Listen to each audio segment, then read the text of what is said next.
laksanakan di pendidikan guru penggerak, di mana pada materi ini saya harus berbagi dengan Bapak Ibu terkait dengan budaya positif. Jadi materi ini adalah salah satu materi yang saya ampu di modul 1.4 dan pengimbasannya itu harus dilaksanakan dengan cara saya menyampaikan langsung kepada Bapak Ibu semuanya. Untuk mengawali kegiatan kita hari ini, marilah kita sama-sama mengucapkan Al-Basmalah. Bismillahirrahmanirrahim. Baik, latar belakang kegiatan kita hari ini yaitu sekolah idealnya menjadi tempat yang aman dan nyaman bagi murid. Menurut Ki Hajar Dewantara, yaitu pembelajaran di sekolah harus membawa murid memperoleh kebahagiaan setinggi-tingginya melalui merdeka belajar. Kita harus membuat peserta kita atau siswa kita nyaman, kita harus memerdekakan mereka, dan kita juga harus selalu senantiasa memberikan pengajaran sesuai dengan kodrat alam dan kodrat zaman. Itu latar belakang materi kita hari ini. Adapun tujuan pembelajaran kita atau tujuan dilaksanakannya diseminasi pada hari ini, itu kita menginginkan peserta didik kita memiliki keberanian, tanggung jawab, percaya diri, dan kita menginginkan mereka itu bisa mengemukakan pendapat apa yang mereka ketahui. Yang kedua yaitu kita ingin menumbuhkan motivasi intrinsik anak. Yang ketiga, menumbuhkan budaya positif di lingkungan sekolah. Dan yang keempat, yang keempat, mewujudkan pembelajaran yang berpihak pada murid. Kelima, menumbuhkan budi pekerti yang baik, tanggung jawab, disiplin dan komitmen. Dan yang terakhir adalah mengajarkan murid untuk mencari solusi dari suatu permasalahan yang mereka hadapi. Berikutnya, capaian pembelajaran kita pada siang hari ini yang pertama, memahami konsep budaya positif yang ada di dalamnya. Terdapat di situ ada paradigma, stimulus respon, teori kontrol, 3 teori motivasi, perilaku manusia, motivasi internal dan eksternal, keyakinan kelas, hukuman dan penghargaan, 5 kebutuhan dasar manusia, dan 5 posisi kontrol. Dan yang terakhir adalah segitiga restitusi. Ini adalah capaian materi yang akan kita pahami, akan kita pelajari pada siang hari ini. Yang kedua yaitu menerapkan strategi disiplin positif yang memerdekakan murid dengan menciptakan ekosistem sekolah yang aman dan berpihak pada murid. Itu adalah capaian pembelajaran kita siang hari ini. Nah, sebelum kita mulai kepada apa yang akan kita diskusikan pada hari ini, izinkan saya bertanya kepada Bapak Ibu. Pertanyaan yang pertama yaitu, apakah hukuman dapat mendisiplinkan anak? Maka, Pak Yus, apakah hukuman dapat mendisiplinkan siswa kita? Menurut saya hukuman bisa dapat mendisiplinkan siswa, cuma jangka waktunya istilahnya hanya sebentar gitu Pak, hanya pada waktu itu saja, gitu. Tidak dalam jangka panjang. Tepat sekali Pak, luar biasa. Pertanyaan yang kedua, Fariin, mohon tanggapannya Pak. Pemberian hukuman dengan hal positif seperti membaca, membersihkan halaman sekolah dapat meningkatkan disiplin siswa apa tidak? Bisa, selain di sekolah untuk disiplin juga di rumah juga bisa. Bisa ya. Terima kasih Pak. Di lingkungan keluarga. Ya, terakhir Bu Nining, saya mau minta komentarnya. Pertanyaan yang ketiga, apakah memberikan penghargaan dapat meningkatkan motivasi belajar siswa? Iya, bisa. Itu yang lain juga ya. Ya, bisa ya. Ya baik. Itu versi kita Bapak Ibu. Nanti untuk lebih memahaminya, mari kita sama-sama ketahui apa sih itu disiplin positif dan nilai-nilai kebajikan ini bersama. Nah ini materi kita yang pertama, yaitu tentang disiplin positif. Baik Bapak dan Ibu, kita sering memiliki sebuah ilusi ya, bahwa kita terkadang berpikir guru itu bisa mengontrol murid. Kita juga sering beranggapan berpikir bahwa kritik bisa membuat orang merasa bersalah dan menguatkan karakter. Berikutnya, penguatan positif, efektif dan bermanfaat. Terakhir, kita sering beranggapan bahwa orang dewasa memiliki hak untuk memaksa. Nah, ini sebuah ilusi ya Bapak Ibu. Ilusi ini hampir mendarah daging pada karakter guru-guru pada zaman dulu ya. Tapi ya mudah-mudahan nanti setelah kita memahami budaya positif ini, ilusi-ilusi seperti ini itu sedikit demi sedikit bisa menghilang dari benak kita. Karena kenapa? Karena siswa itu memiliki karakter, potensi, dan kemampuan yang berbeda-beda, serta memiliki sikap yang berbeda-beda, serta memiliki penerimaan masukan juga yang berbeda-beda. Mungkin di sisi lain kita pernah melihat ada anak ketika kita kasih tahu cepat dia memperbaiki kesalahannya. Akan tetapi ada salah satu anak yang ketika kita kasih tahu, anak tersebut mengulangi lagi kesalahan yang dia lakukan dan terus-menerus seperti itu. Baik, nah ini adalah berikutnya perubahan paradigma yang harus kita kita yakini. Bapak Ibu, tadinya saya menginginkan kita berhalusinasi atau kita mempraktikkan gitu ya. Jadi kita misalkan punya benda yang berharga di tangan kita. Jadi benda yang berharga di tangan kita itu kita pertahankan dengan sekuat tenaga, karena kita tahu bahwa benda tersebut adalah sangat berharga bagi kita. Siapapun orang yang mempengaruhi suruh membuka tangan kita, dan di situ pasti kita bersikeras untuk mempertahankan, karena benda yang kita pegang adalah sesuatu hal yang sangat berharga. Tapi ini nantinya bisa membutuhkan waktu yang lama. Tapi yang jelas, mungkin kesimpulan daripada tampilan ini, ketika sesuatu hal sudah kita yakini bahwa itu berharga buat kita, mungkin kita tidak akan sembarangan untuk membiarkan orang lain membuka tangan kita untuk mengambil benda yang kita pegang itu. Baik, di sini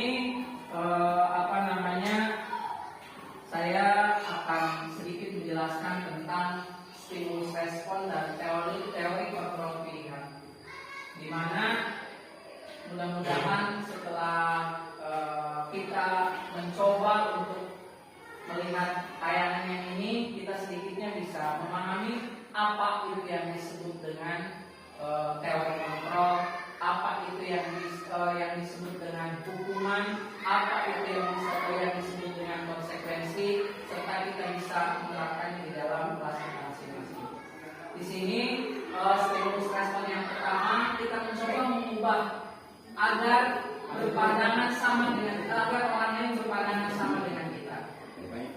Yang kedua, perilaku buruk dilihat sebagai suatu kesalahan. Yang ketiga, orang lain bisa mengontrol saya. Yang keempat, saya bisa mengontrol orang lain. Yang kelima, pemaksaan ada pada saat rujukan gagal. Yang keenam, model berpikir menang atau kalah. Itu yang disebut dengan stimulus respon. Dan itu yang terjadi pada pada situasi kondisi kita saat ini. Dan mudah-mudahan ke depan kita bisa menerapkan teori kontrol yang pertama, yaitu kita berusaha memahami pandangan orang lain tentang dunia. Yang kedua, semua perilaku memiliki tujuan. Yang ketiga, hanya Anda yang bisa mengontrol diri Anda. Yang keempat adalah Anda tidak bisa mengontrol orang lain. Yang kelima, kolaborasi dan konsensus, menciptakan pilihan-pilihan baru. Dan yang terakhir adalah model berpikir menang. Ini adalah teori yang harus kita yakini bahwa tidak ada yang bisa merubah diri kita kecuali kita sendiri. Oleh karena itu sebetulnya nyambung dengan apa yang kita pegang tadi. Ketika kita sudah memiliki pendirian, ketika kita sudah memiliki keyakinan itu akan kita jaga semaksimal mungkin. Konsistensi itu akan kita pegang sehebat mungkin. Kita tidak mudah terpengaruh oleh orang lain seperti ini. Baik, berikutnya di sini ada makna kata disiplin. Kita baru mau masuk nih ya, baru mau masuk kepada materi kita bahwa Bapak dan Ibu, disiplin berasal dari bahasa Latin. Asal katanya adalah disiplina, yang artinya adalah belajar. Di mana makna asal dari kata ini berkonotasi dengan disiplin diri dari murid-murid Sokrates dan Plato. Disiplin diri membuat orang menggali potensinya menuju sebuah tujuan yang dia hargai. Selanjutnya silakan Bapak Ibu dipahami sendiri bahwa kata-kata disiplin adalah sebuah pembelajaran. Kata-kata disiplin adalah sebuah sesuatu hal yang dilakukan oleh seseorang pada orang lain untuk mendapatkan kepatuhan. Kecenderungan umum adalah menghubungkan kata disiplin dengan ketidaknyamanan, bukan dengan apa yang kita hargai dalam mencapainya. Itu adalah makna dari kata disiplin. Nah, ini ada nilai-nilai kebajikan universal. Yang pertama yaitu menurut Dr. William Glasser, ini ada pada teori kontrol yang saya sebutkan tadi. Yang kedua menurut Diane Goshen, ya, ini mengaitkan nilai-nilai kebaikan yang diyakini seseorang, maka motivasi intrinsiknya akan terbangun. Nah, seperti yang tertera dalam profil pelajar Pancasila, yang pertama yaitu beriman, bertakwa kepada Tuhan Yang Maha Esa dan berakhlak mulia. Yang kedua mandiri, bernalar kritis, berkebinekaan global, bergotong royong dan kreatif. Ini adalah nilai-nilai kebajikan universal yang harus kita perhatikan untuk menjadikan tadi itu ya sebuah budaya positif yang ada atau yang bisa kita ciptakan di sekolah. Selanjutnya teori motivasi, hukuman dan penghargaan restitusi.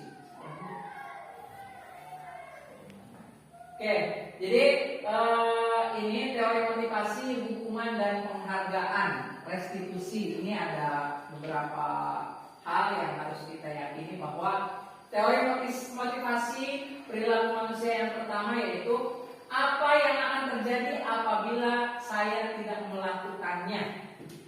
Ini berhubungan dengan motivasi eksternal. Mohon maaf, ini bukan eksternal ya. Apa yang akan terjadi apabila saya tidak melakukannya? Oh iya, ini eksternal betul. Yang kedua, apa yang akan saya dapatkan apabila saya melakukannya? Ini juga sama motivasi eksternal. Jadi kita melakukan hal akan tetapi atas dorongan orang lain. Jadi maksudnya seperti itu Bapak Ibu. Jadi masih motivasi eksternal itu yang kita lakukan karena mungkin kita takut dengan orang lain, karena kita nggak enak dengan orang lain. Itu adalah yang disebut dengan motivasi eksternal. Jadi kegiatan yang kita lakukan atas pengaruh, atas dasar pengaruh dari luar. Nah, sedangkan yang ketiga adalah saya akan menjadi orang yang seperti apa bila saya melakukannya. Nah, jadi contohnya ini lebih kepada kalau kegiatan keseharian kita bertanggung jawab, lebih ininya bertanggung jawab. Jadi ketika saya melakukan tersebut, apakah saya ini baik apa tidak? Jadi ketika saya datang ke sekolah tepat waktu, baik nggak buat saya? Ketika saya terlambat datang ke sekolah, baik nggak buat saya? Ini udah urusannya dengan hati. Bukan karena saya datang tepat waktu ke sekolah karena aturan. Itu beda lagi ceritanya. Kalau misalkan ini namanya adalah motivasi internal atau sesuatu hal yang kita lakukan atas dasar kesadaran dari diri kita sendiri. Berikutnya di sini ada menurut Ki Hajar Dewantara bahwa merdeka itu artinya tidak hanya terlepas dari perintah, akan tetapi juga sangkap buat memerintah diri sendiri.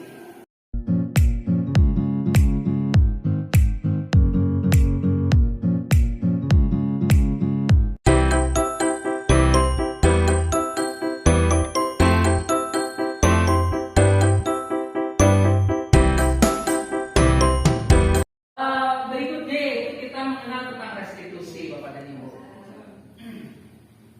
Di sini restitusi adalah sebuah proses menciptakan kondisi bagi murid untuk memperbaiki kesalahan mereka, sehingga mereka bisa kembali pada kelompok mereka dengan karakter yang lebih kuat.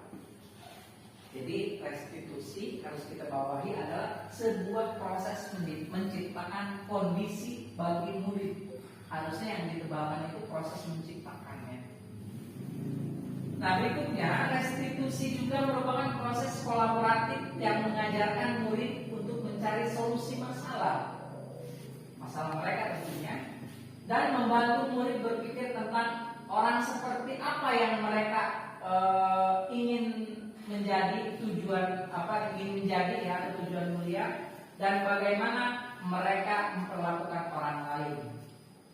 Ini menurut teori Diane Dawson tahun 2004. Nah, ada pun ciri-ciri restitusi. Yang pertama yaitu bukan untuk menebus kesalahan, namun untuk belajar dari kesalahan. Jadi restitusi itu harus digarisbawahi ya Bapak Ibu. Bukan ketika orang salah kita hukum, bukan seperti itu. Bukan ketika orang melakukan kesalahan kita marahin supaya dia berhenti melakukan kesalahannya. Akan tetapi ciri yang pertama adalah kita mengajarkan mereka untuk mempelajari ya kesalahannya itu apa. Mengajarkan mereka untuk menyadari kesalahan supaya mereka sadar, menyadarkan mereka untuk memahami permasalahannya apa sehingga mereka melakukan hal itu. Jadi kalau bahasa filsafat Pak Yus, ketika kita menyelesaikan masalah, kita cari dulu akar permasalahannya seperti apa.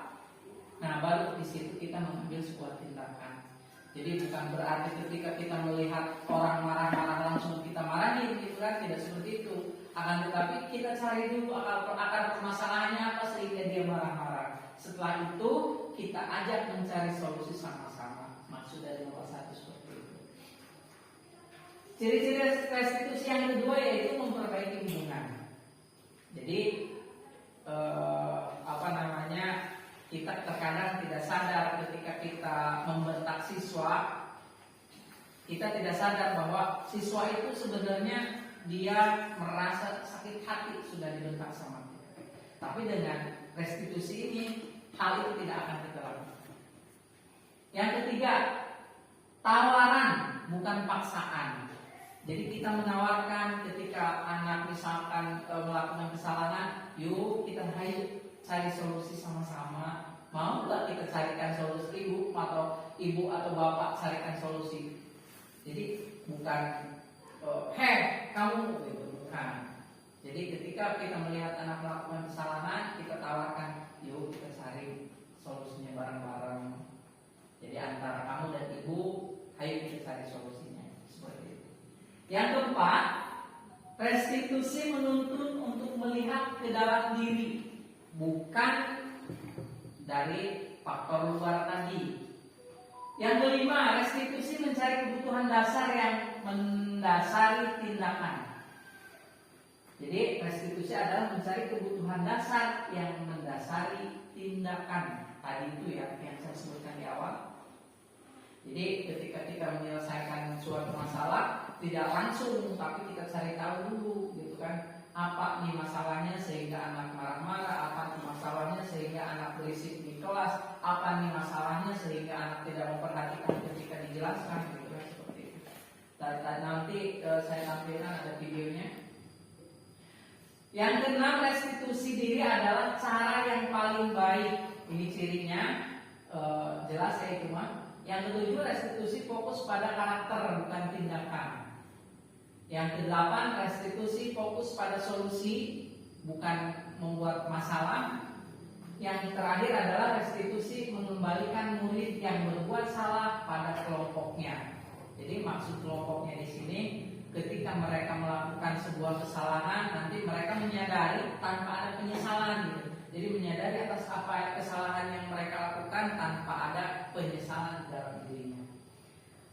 Ini ada yang namanya perbedaannya antara hukuman, konsekuensi, dan restitusi.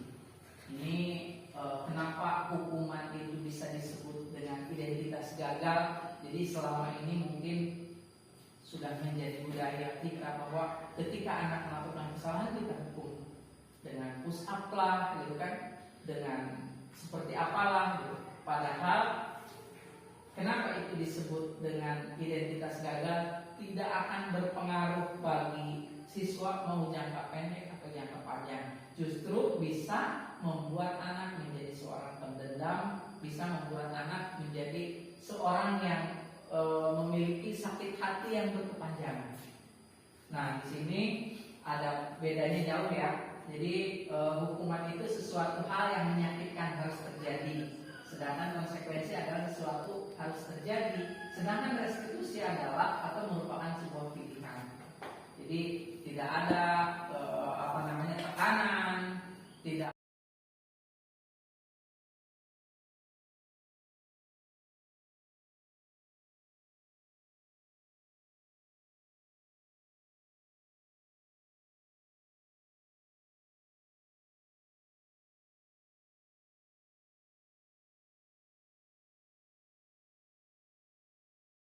Baik, Bapak dan Ibu, 5 posisi kontrol. Yang pertama yaitu penghukum.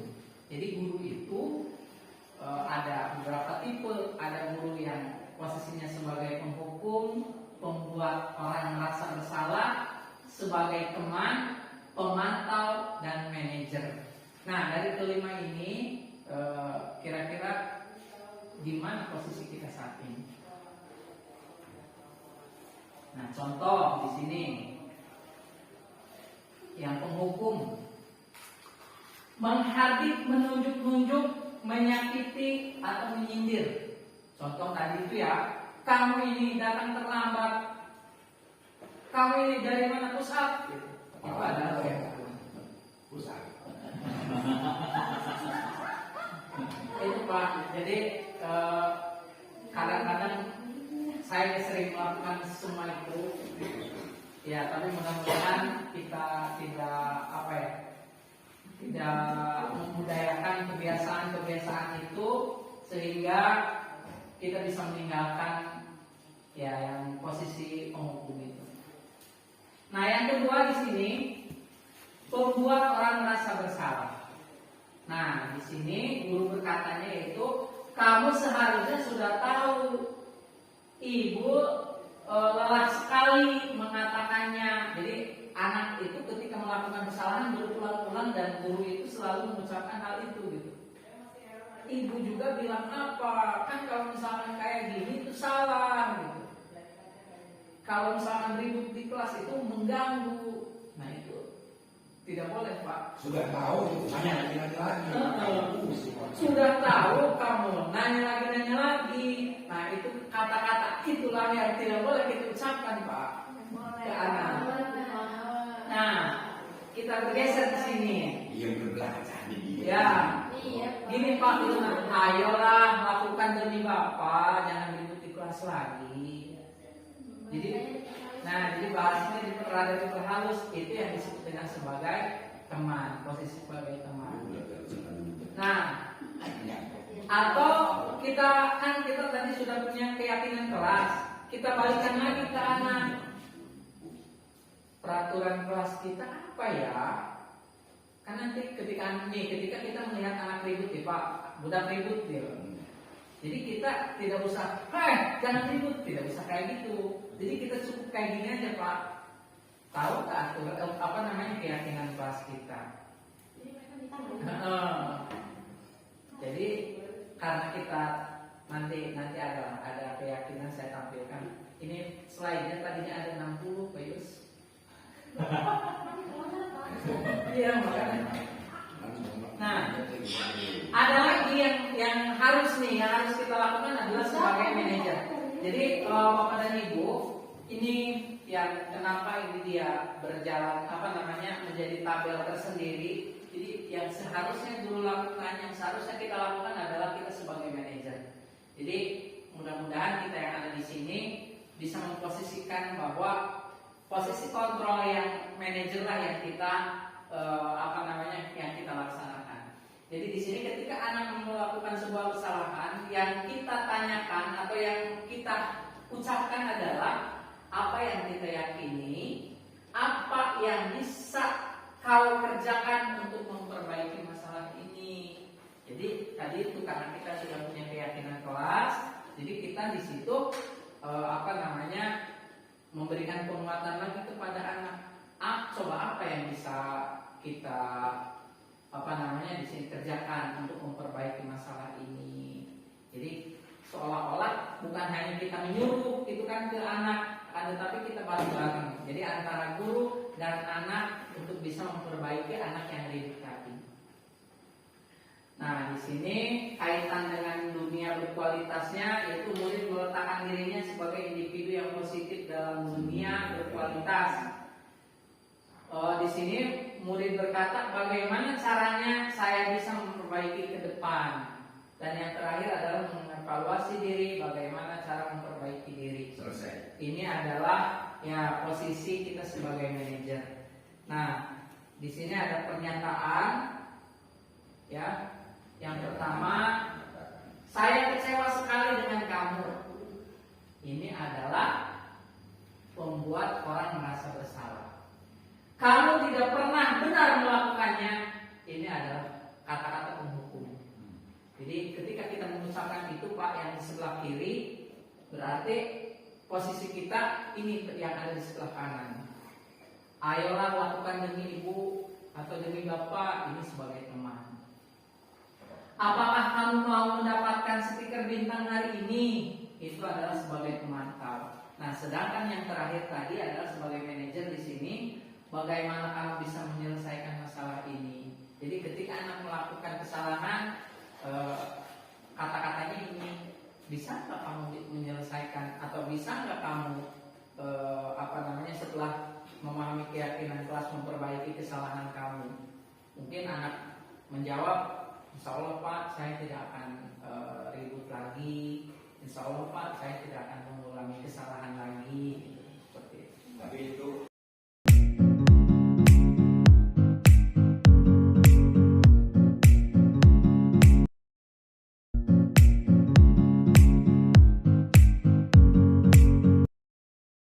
ini adalah salah satu contoh penerapan segitiga restitusi yang kita pelajari tadi. Semoga ini bisa menjadi gambaran Ini bisa menjadi gambaran ketika menyelesaikan sebuah permasalahan yang dilakukan oleh siswa.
sendiri yang memberikan solusi dengan masalah yang dihadapinya gitu, seperti itu.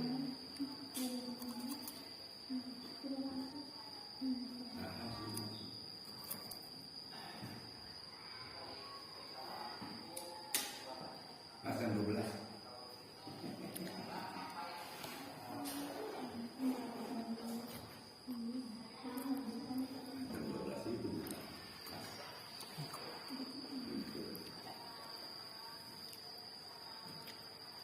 Ya, baik Bapak dan Ibu, ini adalah salah satu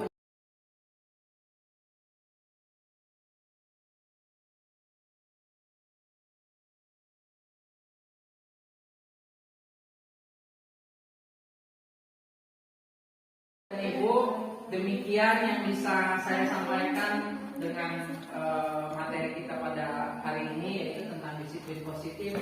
Di sini teori kontrol atau teori pilihan menurut Dr. William Glasser.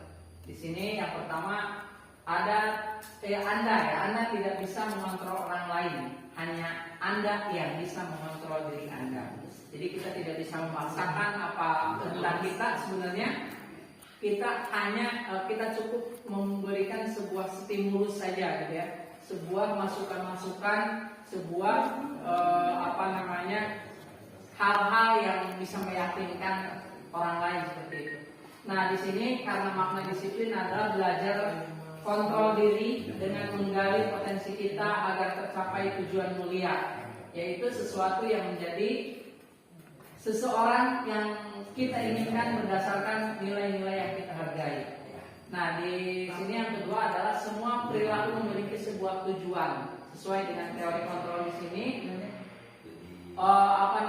Teori motivasi ya, mohon maaf, yaitu untuk menghindari hukuman, untuk mendapatkan imbalan, dan yang terakhir kenapa ditebalkan adalah untuk menghargai diri kita sendiri. Jadi yang kita inginkan adalah yang ketiga ini, yang ditebalkan bahwa sesuatu yang kita lakukan atas dasar kesadaran diri kita dan kita memikirkan sebuah resikonya gitu, apakah ini baik atau tidak buat diri kita. Nah, nilai-nilai kebajikan universal yaitu bisa dibuat atau bisa diawali dengan membuat keyakinan kelas. Dan yang terakhir, yang keempat ya, bukan yang terakhir, yang keempat di sini model berpikir menang-menang, bukan menang kalah. Bukan berarti guru yang menang, murid yang kalah, akan tetapi kita sama-sama ketika ada anak yang melakukan kesalahan, tidak ada yang kalah, tidak ada yang salah gitu. Semuanya itu ada alasannya, dan alasannya itu bisa kita pertanggungjawabkan gitu. Bisa kita sendiri atau anak sendiri gitu, seperti itu.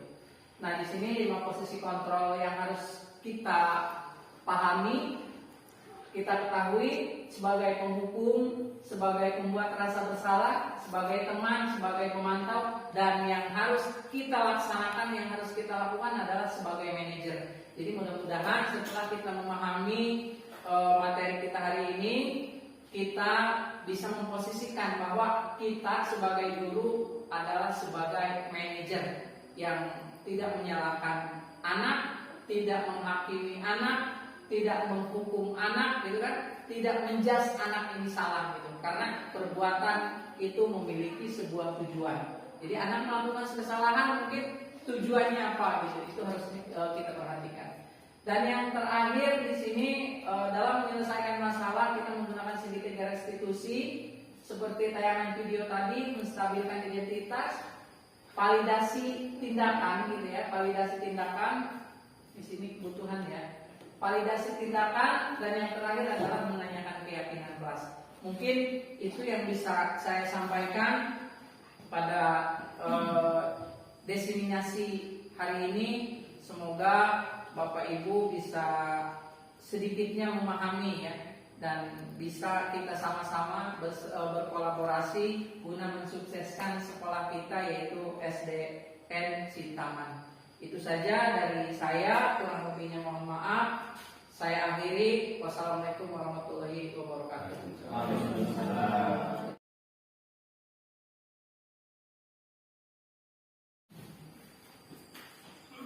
Bismillahirrahmanirrahim. Assalamualaikum warahmatullahi wabarakatuh.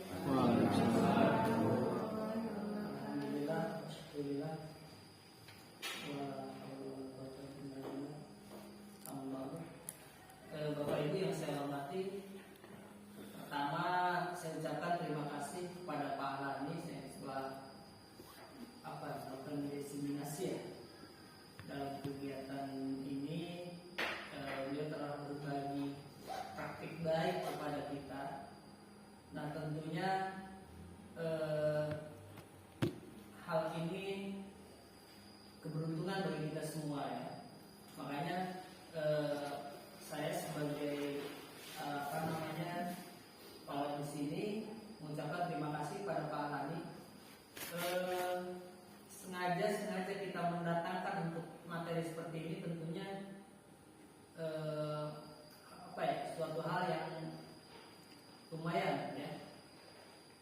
Jadi dengan ke apa ya, keikhlasan Pak Hani untuk berbagi kepada kita ini tentunya apa namanya, hal yang sangat baik. Oleh karena itu saya harap Bapak Ibu, kegiatan ini justru tidak menjadi beban, justru malah alhamdulillah kita dibagi ilmu pengetahuan yang mengenai apa yang disampaikan Pak Hani tadi mengenai disiplin, budaya positif, disiplin ya. Nah, budaya positif ya harus kita kembangkan tentunya. Walaupun kita tadi apa namanya, saya sepintas juga yang namanya mendidik atau pendidikan itu kita memang faktornya tetap ya, faktor internal, faktor eksternal, intrinsik, ekstrinsik pasti ada. Dua faktor itulah yang mempengaruhi, termasuk apa namanya, bagaimana mendisiplinkan anak ini. Nah, kalau saya lihat di sini teori yang disampaikan tadi, bagaimana kita membangun apa kesadaran anak dari dalam itu, dari faktor intrinsik. Nah, jadi faktor intrinsiknya dari kita mungkin memotivasi anak, tapi untuk membangun faktor intrinsik tadi. Contoh misalkan tadi kita mengubah yang selama ini kita lakukan ya. Ketika anak bersalah melakukan tidak sesuai dengan apa yang kita inginkan, kita anggap melanggar aturan, melanggar tata tertib. Akhirnya yang kata apa? Hukuman, gitu kan? Nah, di sini tadi disampaikan bahwa dengan teori apa, segitiga restitusi tadi ya. Jadi bagaimana kita membangun anak ini sadar akan apa yang dia lakukan, kesalahan-kesalahan yang dia lakukan. Berarti merubahnya dengan ini diri sendiri dari dalam lah gitu. Bukan paksaan dari kita. Tadi itu timbulnya memang ketika kita kasih hukuman, apalagi secara fisik, jangankan secara fisik, secara dengan kata-kata aja kan berdampak negatif. Anak jadi mendam dan lain sebagainya, kesal gitu kan. Dan akhirnya ketika dia taat aturan pun karena takut. Ketika tidak ada guru, tidak ada yang memantau, dia melakukan hal lagi yang tidak baik. Tapi kalau dari dalam gitu kan, nah tentunya karena kesadaran pasti ada guru, tidak ada guru, dia akan selalu berbuat sesuai dengan aturan. Nah, maksudnya gini Bapak Ibu, teori yang sebagus apapun teori, kalau kita tidak terapkan, tidak terlaksanakan, ya mungkin tidak ada kan dampak baiknya ya. Nah, dari praktik baik Pak Han ini, berbagi ini, mudah-mudahan apa yang kita terima nanti kita praktikkan, kita terapkan di kegiatan kita pembelajaran sehari-hari. Yang jelas budaya disiplin kita itu termasuk belum dikatakan belum tinggi ya, masih dikatakan ya tiap hari kita itu melihat anak-anak kan masih banyak melanggar kegiatan aturan juga, tata tertib itu yang kita anggap seperti itu kan, baik dari pakaian, kedatangan, sikap belajar dan lain sebagainya. Maka mari kita ciptakan kultur budaya belajar positif ini. Cuma ya harus kita iringi juga dengan etos kerja kita yang baik juga. Ya, etos kerja juga sama kan, budaya kerja kita, budaya positif kita. Artinya kalau kita sinergi, ya kita mendisiplinkan anak. Kalau kita nggak disiplin, ya anak-anak sekarang kan paling membalikan gitu kan. Nah, jadi supaya tadi itu timbul juga wibawa kita, ijazah kita dengan sendirinya, tanpa harus kita keras, tanpa kita harus marah-marah. Jadi dengan kita berdisiplin diri, kita akan etos sendirinya dan gitu. Nah, itu mungkin sekali lagi terima kasih ke Pak Hani sebagai guru penggerak telah berbagi kepada kita semuanya. Ini sangat bermanfaat dan kami tunggu tentunya praktik baik yang lainnya, Pak. Jadi saya di sini sangat mendukung juga teman-teman baik yang di SD ataupun yang dari SMP. Insya Allah pasti ada hal-hal yang memang banyak hal yang belum kita ketahui. Contoh ya seperti apa yang disampaikan tadi gitu kan. Terus terang ya, walaupun saya sedikit-sedikit juga sudah banyak baca juga, kita mungkin teman-teman juga, tapi kan praktiknya kadang seperti apa ini yang kita belum tahu kan. tadi Pak Hadi sudah memberikan contoh melalui videonya bagaimana menerapkan segitiga restitusi itu, gitu kan? Jadi bukan dipanggil anak dimarah-marahin apalagi suruh push up, enggak kan? Tapi pasti setiap anak melanggar itu ada, ya kita harus tahu akan masalahnya apa. Jadi ya paling nanti tentunya kami juga Pak Hadi ketika masalahnya ini bagaimana gitu penanganannya gitu. Kita perlu ini juga kan, masalah anak kan melanggar disiplin variatif tuh. Jadi ini juga mungkin bagian dari psikologi juga, kita harus banyak baca lah, jadi referensi kita juga harus tadi itu harus banyak membaca literasi, bukan hanya kita ke siswa, kita juga guru juga harus. Terutama sebagai guru kita harus tahu psikologi anak, psikologi perkembangan, psikologi pembelajaran untuk mengatasi hal-hal seperti itu. Dan ilmu pengetahuan juga terus berkembang kan. Yang saya dapatkan ketika kuliah dulu,